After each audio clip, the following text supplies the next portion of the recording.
Pernahkah Anda berada di momen di mana Anda tahu apa yang harusnya dilakukan, tapi Anda tidak melakukannya? Anda tahu harus minta maaf, tapi mulut terkunci. Anda tahu harus mengakui kesalahan, tapi langkah tertahan. Rasanya seperti ada tembok yang tidak terlihat, tapi begitu nyata. Ada sesuatu di dalam diri yang berkata, jangan rendahkan dirimu. Dan saat itulah pertanyaannya bukan lagi, kenapa saya tidak melangkah? Tapi berubah menjadi apa yang sebenarnya menghentikan langkah saya.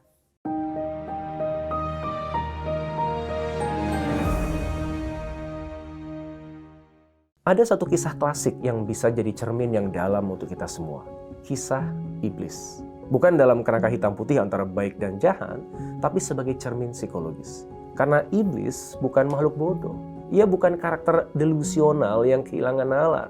Ia makhluk cerdas, logis, dan tahu dengan sangat jelas siapa yang ia tolak saat ia menolak perintah sujud kepada Adam. Dan justru disitulah letak tragedinya. Ia tahu kebenaran, tapi ia lebih memilih mempertahankan harga diri, atau lebih tepatnya bayangan tentang harga dirinya, daripada merendah mengikuti kebenaran. Pertanyaan Allah pada iblis bukan kenapa kamu menolak, tapi apa yang menghalangimu. Itu adalah petunjuk bahwa ada sesuatu di dalam diri iblis yang lebih besar daripada rasa takut kepada Tuhan. Iblis merasa dirinya lebih baik karena diciptakan dari api, sementara Adam dari tanah.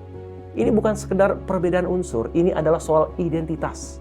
Iblis sudah membangun citra tentang dirinya sendiri, makhluk istimewa, satu-satunya dari bangsa jin yang bisa berdiri sejajar dengan para malaikat. Ia merasa dirinya lebih penting, lebih utama. Dan saat diminta untuk sujud pada Adam, itu terasa seperti ancaman terhadap siapa dirinya. Bukan perintahnya yang sulit, tapi maknanya yang menyinggung harga diri.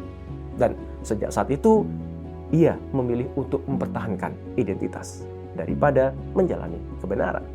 Kerap kali kita bukannya tidak tahu mana yang benar, tapi kita takut kehilangan siapa kita di mata orang lain. Kita bertahan dalam posisi yang menyakitkan, dalam peran yang tidak lagi sehat, hanya demi menjaga persepsi orang terhadap kita. Kita menolak mengalah karena takut dianggap lemah. Kita menolak berkata, saya tidak tahu, karena takut kehilangan citra sebagai orang pinter. Kita bekerja tanpa henti bukan karena semangat, tapi karena takut jika berhenti, orang akan mengira kita tidak lagi sukses. Kita hidup bukan untuk memberi, tapi untuk terlihat berhasil. Kita bekerja bukan untuk membawa manfaat, tapi untuk mendapatkan pengakuan. Kita lupa bahwa identitas sejati bukan dibentuk dari penilaian orang lain. Ia tumbuh dari kontribusi kita. Bahkan jika kontribusi itu tidak diketahui siapapun kecuali Tuhan. Tapi ego kita menolak itu.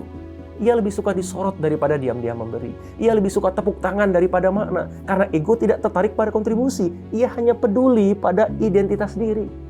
Dan ini bahaya besar dalam dunia profesional, karena semakin tinggi posisi kita, semakin kuat tekanan untuk mempertahankan citra. Seorang direktur merasa harus tahu segalanya, meskipun enggak. Seorang founder merasa harus terlihat kuat, meskipun hancur di dalam.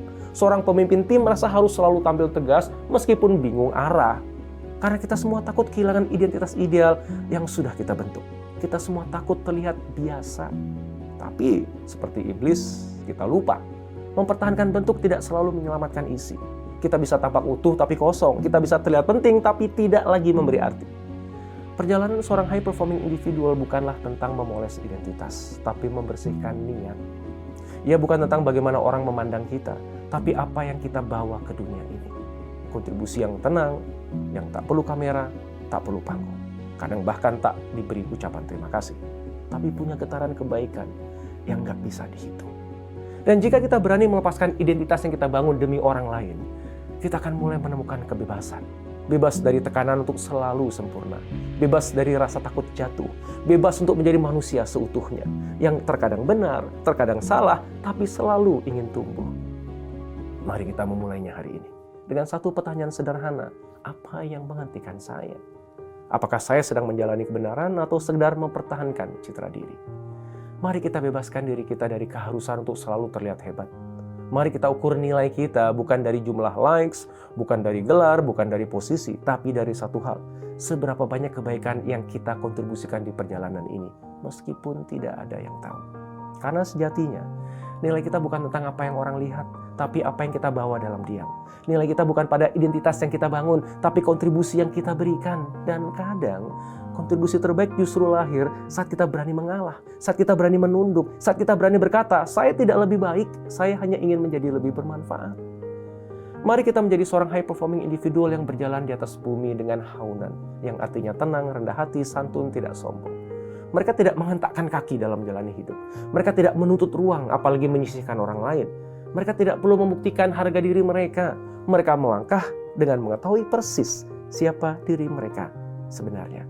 Karena di dunia yang penuh sorotan, justru merekalah yang bekerja dalam senyap, yang akhirnya memberi cahaya paling terang.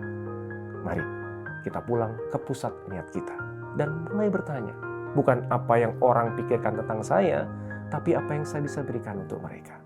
Di sanalah keutuhan kita tumbuh. Dan di sanalah kebebasan sejati dimulai.